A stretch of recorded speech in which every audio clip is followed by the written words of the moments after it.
our delight to welcome you to another edition of the Midday News on the CRTV. Good day, Doudou. Bonjour, Quinta. You have the headlines. Madame, Monsieur, bonjour et bienvenue au journal de midi sur la CRTV. À la une de l'actualité, lendemain de célébration de la GIF 2020 au Cameroun, démonstration de force des femmes à travers les 10 régions, écho des festivités dans cette édition. En posture d'inviter le professeur Jean-Claude Tchewa, l'inspecteur général du ministère de la décentralisation et du développement local, donnera des explications sur l'impact attendu de la National School of Local Administration sur le développement des collectivités territoriales décentralisées. Entretien avec Philippe Roger Essama dans le 12h. Et puis en page magazine, nous irons dans la région du littoral pour découvrir le processus de fabrication du miondo. Ce sera vers la fin du journal. Voilà pour les titres de cette édition. Quinta, vous avez la première partie du journal. The session as of right of the 10th legislative period of the Lower House of Parliament opens tomorrow at the National Assembly. The convening of the session as of right is in conformity with Section 148 of the Electoral Law. A few hours to the kick-off of the session, the newly elected MPs are depositing their documents for verification for any case of incompatibilities. Esther Kima reports on the atmosphere at the National Assembly and the stakes of the session. Barely 48 hours to the statutory ordinary session of the 10th legislative period, the people's representatives declared winners by the Constitutional Council make their way to the lawmaking institution, ready for a new challenge, which begins with the tabling of the required documents. It's a good feeling to discover my new place of work, and God being my helper, I will do my best to satisfy my constituents and the people of Cameroon. While awaiting that the verification boards confirm the validity of their documents and cases of incompatibility, some already have a well-carved-out plan. We are going to work on the condition of women. We are going to work on employment, which is a really big struggle in my area. We then look about the standard of living of our constituents, how the people are living, like water crisis, electricity problems. We are going to see that those things are resolved and making sure that the children continue going to school. It is with such zeal that the statutory ordinary session will be characterized, given the considerable increase in new members ready to inject a fresh impetus to the debates geared towards nation building. They will begin their term of office at a time when Cameroon springs for better decentralization, with prospects of impacting the institution of regions and regional councillors. A major challenge remains legislating on policies that will boost economic growth, with a record 8 political parties seating in the House, translating an advanced democracy. In spite of the CPDM as of now, the only parliamentary group, their divergent views should nonetheless be expressed for the general interests and well-being of the average Cameroonian. Cameroon joins the other 53 member countries of the Gentlemen's Club today to celebrate the Commonwealth Day with a desire to build a strong connection among its citizens, leverage the potentials of innovation, and deliver a transformational common future. A ceremony to commemorate the Commonwealth Day is about now underway at the Ministry of External Relations under the chair of the Minister, Lejeune Mbela Mbela, assisted by his Minister Delegate in charge of cooperation with the Commonwealth, Felix Mbayu. We should be giving you updates in subsequent editions of our newscast.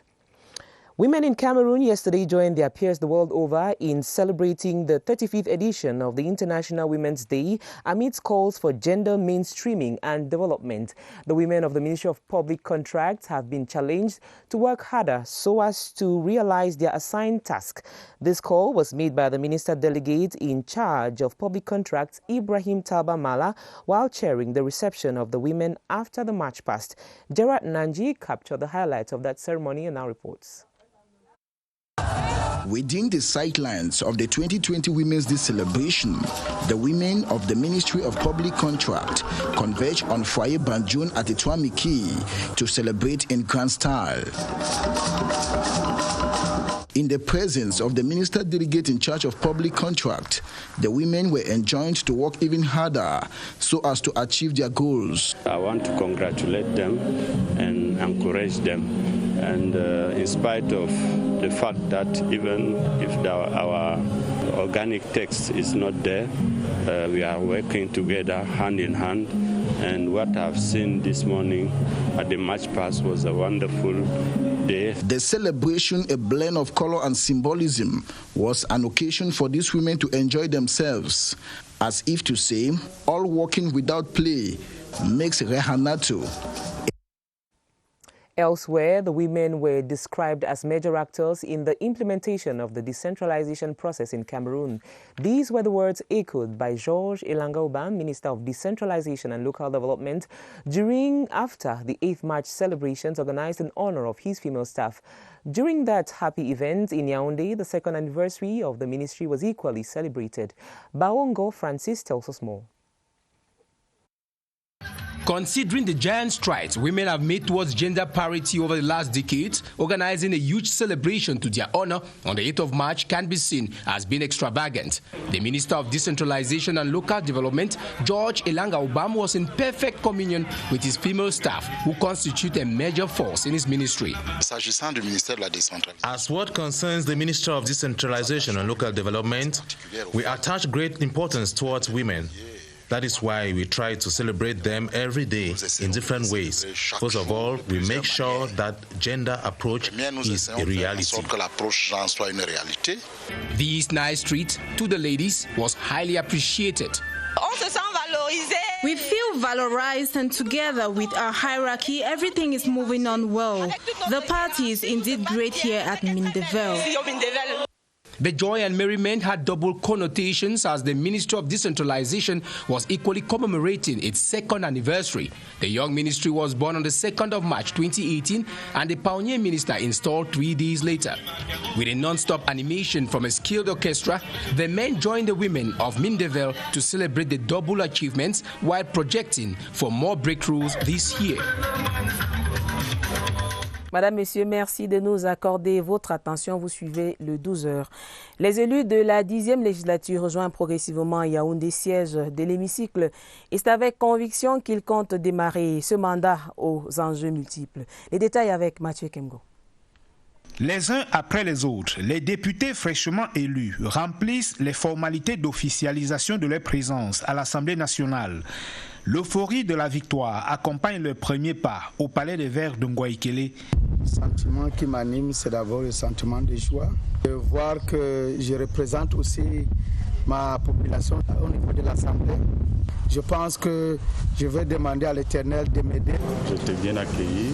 J'espère que la suite sera de même. Gonflés à bloc et hantés par les promesses faites pendant la campagne électorale, ils ont hâte de voir s'ouvrir cette 10e législature pour passer de la parole à l'acte. Je suis très prête pour le challenge parce qu'on a travaillé très dur là-dessus. C'est un travail de longue haleine et nous sommes là pour la population du Cameroun. Donc ça nous fera un grand plaisir de vous servir comme il faut. 2 étapes les séparent du but, la vérification des incompatibilités suivie de la validation des mandats et la prestation de serment. Alors s'imposera le tout premier enjeu de cette session, l'élection du bureau. Un exercice qui ne manquera pas de suspense, avec le souci de renouvellement et de rajeunissement maintes fois exprimé par le président national du RDPC, parti majoritaire à l'Assemblée nationale. Mais qu'ils appartiennent au bureau ou pas, et quel que soit leur bord politique, les nouveaux élus du peuple arrivent à la chambre basse du Parlement au moment où le Cameroun, malgré les crises sécuritaires qu'il connaît, entre de plein pied dans la décentralisation. Un nouveau mode d'administration consacré par le Code général des collectivités territoriales décentralisées, sujet majeur de la dernière session de la législature qui vient de s'achever.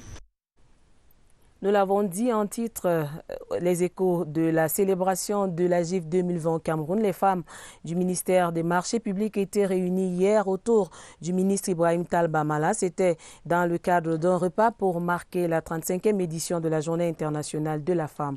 Célébration avec en toile de fond l'engagement à mieux servir l'État. Michel Renaud-Wanja pour les détails. Pour les réjouissances de l'édition 2020 de la Journée internationale de la femme, les dames du ministère des Marchés publics se sont retrouvées au foyer Bandjoun de Yaoundé. Au cours de différentes allocutions, les femmes ont salué les actions en faveur de l'approche genre dans ce département ministériel. Infiniment merci à notre ministre qui vraiment ne ménagent aucun effort pour nous permettre de nous épanouir. Le ministre Ibrahim Talba Mala, en retour, leur a demandé de faire preuve d'abnégation au travail. Nous avons eu le temps de mesurer le chemin parcouru et également d'identifier celles qui se sont fait remarquer.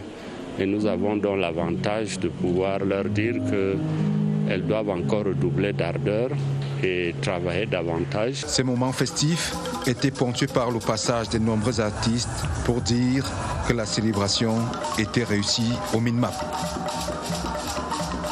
And women of the Supreme State Audit Office have been exhorted to continue to be hardworking, assiduous and punctual at work. The call was made by Minister Rose Mba Acha Famundam.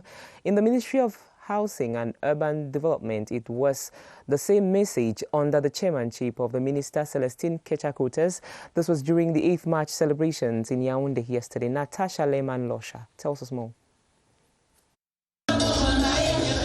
Singing, dancing and jubilating, that is the atmosphere which reigns at the Supreme State Audit Office as women of this ministry were celebrating the 8th of March aimed at promoting women's rights. During the celebration, the minister delegate at the presence in charge of the Supreme State Audit Office hailed female staff of this institution for what they do and called on them to be exemplary women in the society. My female staff of Consupe, first of all, is to tell them that I'm very proud of them. Is to tell them that they should remain assiduous as they have been, punctual at work and hardworking. I am telling them that the work is still there, the workload is still there. I'm counting on them and that we should continue the hard work. We could see Diva Katino, Prince Afuakom and Sino Pass, the comedian, added color to the event with their performance.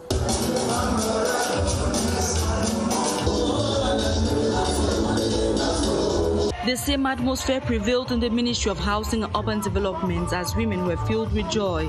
Minister Celestine Kechakotes congratulated her female staff for their efforts and exhorted them to keep up. I really want to thank Mindu women for what they have done in 2019. After hard work, after rain, you have a cool time. Mindu is the head of SDGs, and they have worked too hard in 2019, and after this special time of the 8th March, I want them to know that they are part of the sustainable development called by the head of state. The 35th edition of the International Women's Day in these ministries ended well. Over in the Far North region, some women victims of the Boko Haram sect have showcased their talent, creativity and resilience in a fair in Marwa, organized to honor them and put smiles on their faces. The fair is an initiative of the non-governmental organization Equal Access, whose country director, Wise Ngasa, enjoined host communities to show more love to persons affected by the sect.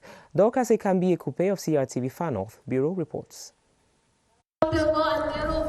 They have lost their kids, family members and property as a result of the Boko Haram crisis, but that has not stopped them from celebrating and forging ahead in life. An exposition of their know-how in culinary, sewing, herbal medicine, amongst others, was the reason for the organization of this fair by the non-governmental organization Equal Access for the Displaced Women from the Mayo Sava, Mayo Chinaga and Logun and Chari divisions. Our goal is really to shine a light on the plight of these women. These women are showing a lot of resilience, and today is a day to shine a light on the strength of the woman, to show the resilience of these women in very difficult circumstances, and to be inspired by their stories, and that together we can continue to promote peace across Cameroon. The women who have suffered from the barbarism of Boko Haram say they are glad to be part of the come together that has permitted them to meet with their other sisters in the Diamari. I am from Zamai. It is a pleasure to be here. We thank each and everyone for the support. I can now boast of a sewing machine. Equal Access officials say though these women might have been tortured and also lost all their belongings, they have shown their resilience through the display of their numerous things the women can do, and so the host communities should continue standing by them. Dans la suite du journal, le chef de l'État, son Excellence Paul Biya, a créé le 2 mars dernier par un décret la National School of Local Administration, en abrégé NASLA. L'institution a pour vocation de doter les collectivités territoriales décentralisées de ressources compétentes. Elle va, surtout de l'avis de nombreux observateurs, booster le développement local. D'autres détails avec Philippe Roger et Sama. La question des ressources humaines n'a jamais été absente des débats sur la décentralisation. Le décret du président de la République créant la National School of Local Administration, désignée NASLA, vient clore cette controverse. Placé sous la tutelle technique du ministère de la Décentralisation et du Développement local, cet établissement, selon le décret qu'il institue, a pour mission d'assurer la formation professionnelle dans les domaines de compétences et spécialités de l'administration locale. L'organisation de la NASLA, à la dimension de sa vision et de ses ambitions, comprend un conseil d'administration et une direction générale. Sur le plan du régime général de la formation, cette institution se positionne comme un établissement de référence avec une multiplicité d'offres, notamment la formation initiale diplômante en 3 cycles, A, B et C, la formation continue et des formations spécifiques. La recherche appliquée à la gestion des collectivités territoriales décentralisées y occupera aussi une place très importante. Comme premier critère de sa compétitivité, l'entrée dans cette école se fera sur concours pour ce qui est de la formation initiale diplômante. En rapport avec ce sujet, le professeur Claude Tchewa occupe le fauteuil de l'invité du journal ce midi. L'inspecteur général du ministère de la Décentralisation et du Développement local fait la lumière sur l'impact attendu de la National School of Local Administration sur le développement des collectivités territoriales décentralisées. Entretien avec Philippe Roger et Sama. Monsieur l'inspecteur général, bonjour. Merci de nous accorder votre attention. Le chef de l'État a créé il y a quelques jours par un décret la National School of Local Administration. Quelle lecture faites-vous de l'avènement de cette institution? Il faut dire que c'est un instrument qui est au service de la décentralisation et du développement local, de même qu'elle permettra à cette école la réalisation d'un droit, le droit à la formation qui a été reconnu par le Code des collectivités territoriales décentralisées aux élus locaux. Those present at the burial to live in peace with one another. Benoit Mayakong worked with the CRTV for 34 years in various posts and quit the institution in active service. The memories of him linger on. We started SINACOM together, which I'm vice president, and he was one of the vice presidents. I will remember him as a very brave trade unionist and staff representative of CRTV. We worked together to have a collective convention for CRTV and so many other things. In fact, we fought together for the rights of CRTV staff. Present at the burial to console the bereaved family was the representative of the Director General of CRTV. The general manager told me to tell the family. He shares the difficulties, the pain the family gets at this moment. Benoit Mayakong rests in his native Songchang, where he leaves behind a widow, 3 children, grandchild, family, friends, colleagues, and well-wishers to mourn his departure to the world beyond. Repos éternel. Toujours en nécrologie, les obsèques officielles du docteur Adamou Ndamjoya se sont déroulées hier dimanche à Fumban. Cérémonie en présence du gouverneur Wafonka Augustine. Le numéro 1 de la région de l'Ouest a rendu un vibrant hommage à l'illustre disparu. Les derniers hommages, le film Les derniers hommages dans ce reportage que signe Andra Récit Combat de CRTV Ouest. Le cortège funèbre a fait son entrée dans une ville de Fumban qui avait hâte de voir la dépouille de celui qui a dirigé la mairie de la Cité des Arts pendant près de 3 décennies. Au volant de son véhicule personnel transformé en corbillard, sa veuve Toumaïnou Ndamjoya. Difficile de se frayer un espace dans la foule compacte sur le chemin de non-retour du docteur Adamou Ndamjoya. Il a fallu près de 2 heures pour atteindre le point de chute au quartier Ndjinka. L'esplanade de la résidence est bondée de monde à la hauteur de la réputation du disparu. le minaret de la mosquée où vont se recueillir certains proches d'ici la lecture du Saint-Coran. Le défunt a été une personnalité rassembleur, cordial et très pieux. Je garde du docteur Adamou Ndamjoya le souvenir d'un homme pluridimensionnel et d'un homme d'un visionnaire, de quelqu'un qui voyait très loin ce que les gens ne voyaient pas. À l'entrée du corbillard, dans la concession familiale, des coups de feu sont tirés en l'air. Ils ravivent les lamentations de la foule. Le cordon de sécurité a du mal à contenir les militants et sympathisants de l'UDC en larmes. La dépouille sera conduite à l'intérieur du domicile du défunt où le rituel funèbre se déroule dans la stricte intimité. Et que la terre de nos ancêtres lui soit légère. Nous sommes en religion, le pan du vivre ensemble dans sa dimension holistique, célébré le week-end dernier dans le Mayo-Bagnon, région de l'Adamawa. C'était lors de la dédicace d'un livre en langue kwanja, ouvrage de 718 pages traduit par Ndjouari Jérôme, fils de la localité de Nyamboya. Abba Abakar de CRTV Adamawa pour des précisions.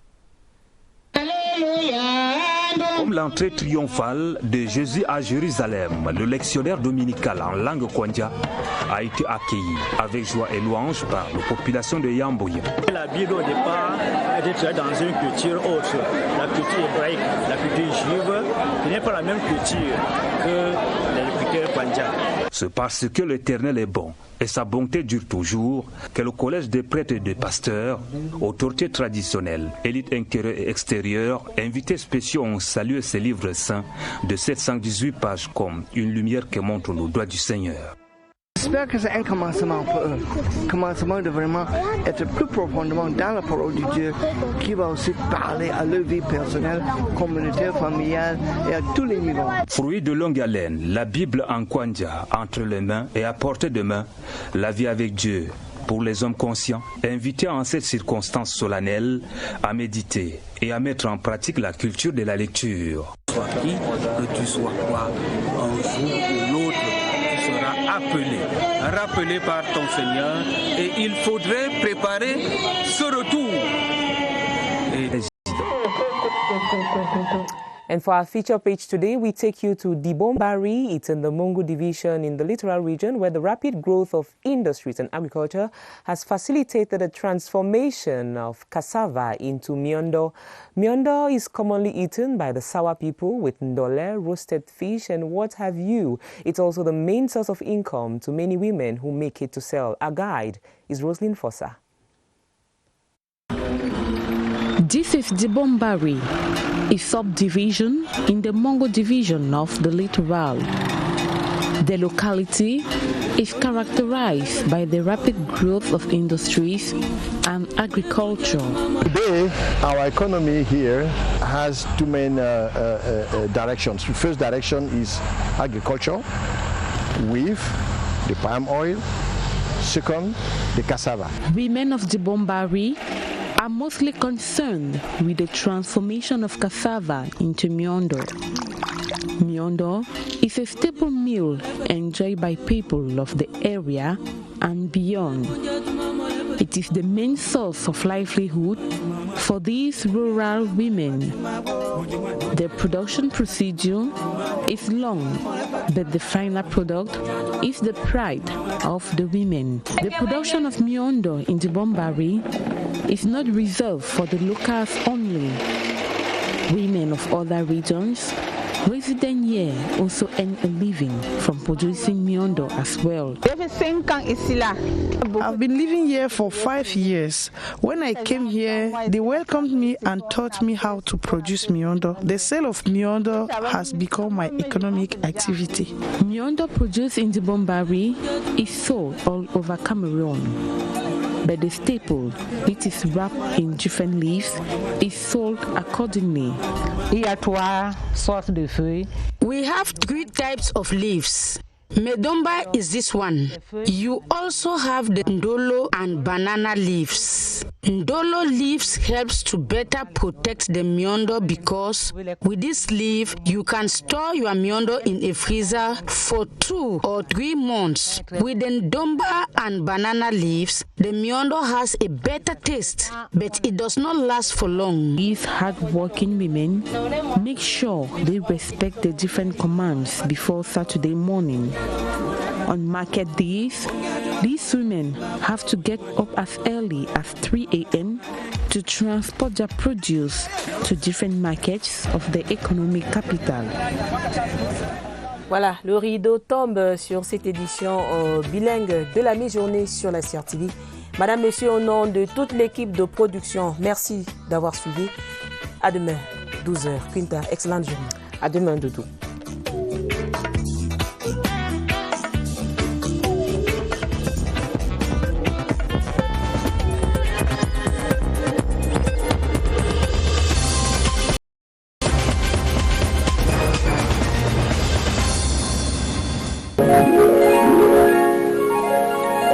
CRTV News, ici, toute l'info.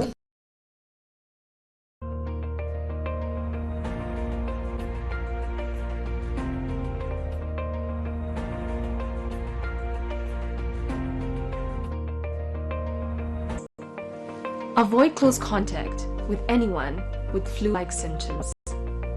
When coughing and sneezing, cover your mouth and nose with a flexed elbow or use a tissue. Take particular precaution while traveling. Seek medical care early.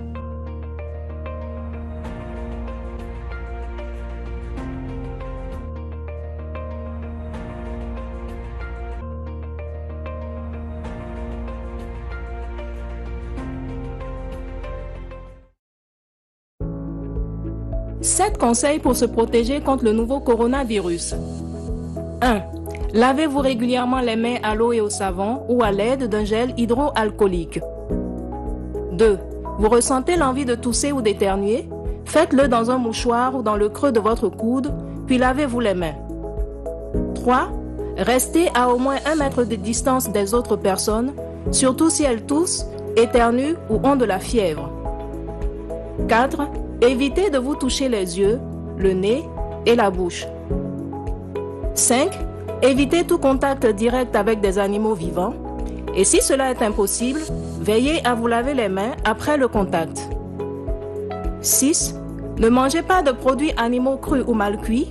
Et lavez-vous les mains. Nettoyez les surfaces et les ustensiles après usage. 7.